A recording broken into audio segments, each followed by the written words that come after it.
अगर आप एक किसान हैं और पीएम किसान सम्मान निधि योजना के अंतर्गत सरकार द्वारा जो 2-2 हज़ार रुपये की किस्त का बेनिफिट आपको दिया जाता है, इस योजना की 19वीं किस्त जारी की जानी है। इसका आगे भी बेनिफिट लेने के लिए आप सभी को फार्मर रजिस्ट्री या किसान कार्ड बनवाना होगा, नहीं तो इसकी किस्त आपको मिलनी बंद भी हो सकती हैं। तो ये कार्ड आपको कैसे बनवाना है, इसका पूरा प्रोसेस हम आपको इस वीडियो में दिखाएंगे। इस कार्ड को बनाने के लिए आपको कहीं भी जाने की आवश्यकता नहीं है। आप खुद ही अपने मोबाइल या लैपटॉप के द्वारा इस कार्ड को बना सकते हैं। किसानों को केंद्र तथा राज्य सरकार की विभिन्न योजनाओं का लाभ आसानी से मिले, इसके लिए फार्मर रजिस्ट्री की शुरुआत की गई है। इसमें किसानों को एक यूनिक फार्मर आईडी मिल जाएगी, जिसके द्वारा भविष्य में सरकार किसानों के लिए जो भी योजनाएं लाएगी उसका लाभ आसानी से मिल सकेगा। वीडियो आगे शुरू करने से पहले आपसे छोटी सी रिक्वेस्ट है, अगर आपने अभी तक हमारे YouTube चैनल को सब्सक्राइब नहीं किया है तो हमारे चैनल को सब्सक्राइब करें और वीडियो को लाइक करें। तो वीडियो के डिस्क्रिप्शन में हमने जो लिंक दिया है उस लिंक पर क्लिक करके आप इस वेबसाइट पर आ सकते हैं। इस वेबसाइट पर आने के बाद सबसे पहले आपको फार्मर के ऑप्शन पर क्लिक कर लेना है। आप सभी को लॉगिन करने के लिए बोला जाएगा। अभी हमारे पास लॉगिन आईडी नहीं है, तो अब हमें क्रिएट न्यू यूज़र अकाउंट पर क्लिक कर लेना है। अब यहाँ पर अपना आधार नंबर फिल कर लेना है। अब सबमिट पर क्लिक कर लेना है। इसके बाद हमारे आधार कार्ड में जो मोबाइल नंबर लिंक है उस पर एक OTP आ जाती है।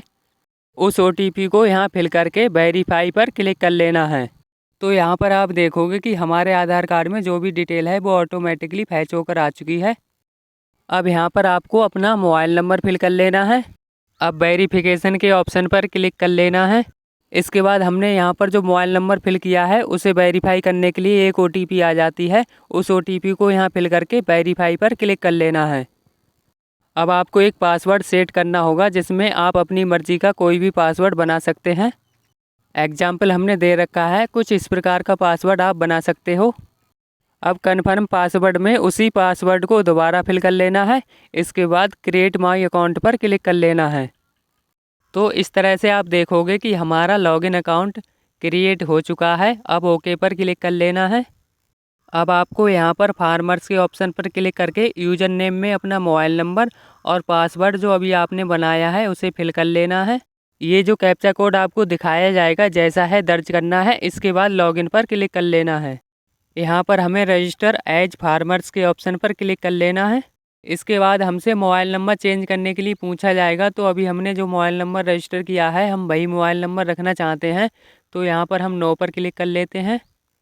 तो अब हमारे सामने फॉर्म खुलकर आ चुका है। यहाँ पर जो भी डिटेल ब्लैंक है उसे हमें फिल करना होगा। सबसे पहले आप ईमेल आईडी फिल करना चाहो तो फिल कर सकते हो।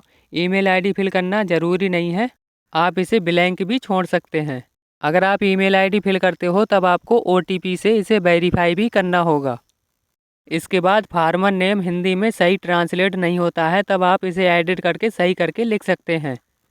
अब कास्ट कैटेगरी में किसान की जो भी कैटेगरी है उसे चूज कर लेना है। अब इस पेज को नीचे स्क्रॉल कर लेना है। इसके बाद रेसिडेंशियल डिटेल्स में आपके आधार कार्ड में जो एड्रेस है वो ऑटोमेटिकली यहाँ आ जाता है। अगर ये एड्रेस सही नहीं आया है या आप इस एड्रेस को चेंज करना चाहते हैं तब आपको इंसर्ट लेटेस्ट रेसिडेंशियल डिटेल्स पर क्लिक कर लेना है। यहाँ पर स्टेट चेंज नहीं होगी। आपके आधार कार्ड में जो भी स्टेट है उस स्टेट के केवल डिस्ट्रिक्ट, तहसील, विलेज और पिन कोड को चेंज कर सकते हो। अब यहाँ पर आपको अपना डिस्ट्रिक्ट चूज कर लेना है। इसके बाद अपनी तहसील चूज कर लेनी है। अब अपना गांव चूज कर लेना है।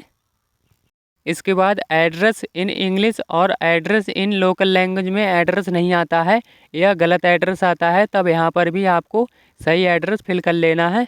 इसके बाद लैंड ऑनरशिप डिटेल में ऑनर चूज कर लेना है। इसके बाद ऑक्यूपेशन डिटेल्स में लैंड ऑर्निंग फार्मर पर टिक कर लेना है। अब हमें अपनी भूमि की डिटेल फिल करनी होगी। इसके लिए हमें फैच लैंड डिटेल्स पर क्लिक कर लेना है। अब यहाँ पर आपकी ज़मीन जिस गांव या एरिया में है उसका एड्रेस चूज करना होगा। यहाँ पर सबसे पहले आपकी ज़मीन जिस डिस्ट्रिक्ट में है उस डिस्ट्रिक्ट को चूज कर लेना है। अब उसकी तहसील चूज कर लेनी है। इसके बाद आपकी ज़मीन जिस गांव में लोकेटेड है उस गांव को चूज कर लेना है। अब सर्वे नंबर में अपनी खतौनी की खसरा संख्या या गाटा संख्या फिल कर लेनी है। इसके बाद सब सर्वे नंबर को ब्लैंक छोड़ देना है, या सब सर्वे नंबर में लैंड रजिस्ट्रेशन आईडी फिल करना चाहो तो फिल कर सकते हो। अब सबमिट पर क्लिक कर लेना है। इसके बाद select owner and identifier name पर क्लिक कर लेना है। इसके बाद आपकी खतौनी में अगर सह खातेदार होंगे तो उन सभी के नाम भी यहाँ पर आ जाएंगे। यहाँ पर आप जिस किसान का रजिस्ट्रेशन कर रहे हैं उसी किसान के नाम पर क्लिक कर लेना है। इसके बाद यहाँ पर आपने जो गांव सेलेक्ट किया है, इस गांव में इस किसान की जितनी भी भूमि होगी उसकी सारी डिटेल ऑटोमेटिकली यहाँ पर आ जाएगी। अब यहाँ पर जितनी भी गाटा संख्या हैं इन सभी को सेलेक्ट कर लेना है। अब सबमिट के ऑप्शन पर क्लिक कर लेना है। इसके बाद हमारी भूमि ऐड हो जाती है। अब अगर आपके नाम किसी अन्य गांव में भी भूमि है तब आपको फैच लैंड डिटेल्स पर क्लिक करके उसके एड्रेस को चूज करके इसी प्रकार से अपनी सारी ज़मीन को ऐड कर लेना है। इसके बाद वेरीफाई ऑल लैंड के ऑप्शन पर क्लिक कर लेना है। यहाँ पर आपका नाम खतौनी तथा आधार कार्ड में सेम होना चाहिए, तभी आपकी भूमि वेरीफाई होगी। अब हमारी भूमि की डिटेल वेरीफाई हो चुकी है। इसके बाद सोशल रजिस्ट्री डिटेल में अगर आपके पास राशन कार्ड है तो राशन कार्ड नंबर फिल कर सकते हो, अगर फैमिली आईडी है तो फैमिली आईडी फिल कर सकते हो। ये डिटेल फिल करना ज़रूरी नहीं है, आप इसे ब्लैंक भी छोड़ सकते हो। अब डिपार्टमेंट अप्रूवल के सेक्शन में रेवेन्यू सेलेक्ट कर लेना है। इसके बाद डिक्लेरेशन पर टिक करके सेव के ऑप्शन पर क्लिक कर लेना है। इसके बाद आपके सामने एक पॉपअप आएगा जहाँ पर आपको ई साइन करने के लिए बोला जाएगा। यहाँ पर आपको साइन अपलोड करने की आवश्यकता नहीं होगी, आधार OTP के द्वारा डिजिटल साइन ऑटोमेटिकली हो जाएंगे। अब प्रोसीड टू ई साइन के ऑप्शन पर क्लिक कर लेना है। अब यहाँ पर आपको अपना आधार नंबर फिल करके गेट OTP के ऑप्शन पर क्लिक कर लेना है। इसके बाद हमारे आधार कार्ड में जो मोबाइल नंबर लिंक है उस पर एक OTP आ जाती है। उस OTP को यहाँ फिल करके सबमिट के ऑप्शन पर क्लिक कर लेना है। अब हमारा फार्म फाइनल सबमिट हो चुका है और हमें फार्मर इनरोलमेंट आईडी भी मिल चुकी है। अब डाउनलोड प्रिंट पर क्लिक करके आप इसका प्रिंट भी निकाल सकते हो या PDF में सेव करके अपने पास रख सकते हो। अब ऑफिसर्स द्वारा ऑटोमेटिकली इसका वेरिफिकेशन कर दिया जाएगा। इसके बाद आपकी यूनिक फार्मर आईडी जनरेट हो जाएगी। आप कभी भी इसी वेबसाइट पर आकर चेक इनरोलमेंट स्टेटस पर क्लिक करके इनरोलमेंट आईडी या अपना आधार नंबर फिल करके इसके स्टेटस को चेक कर सकते हो, या फिर आप अपने मोबाइल नंबर और पासवर्ड के द्वारा लॉगिन करके चेक इनरोलमेंट स्टेटस के ऑप्शन पर क्लिक करके इसके स्टेटस को चेक कर सकते हो।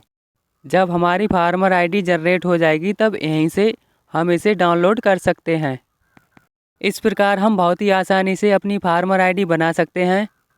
अगर आपको वीडियो अच्छी लगी हो तो वीडियो को लाइक करें और चैनल को सब्सक्राइब करें। वीडियो पूरा देखने के लिए आप सभी का बहुत बहुत धन्यवाद।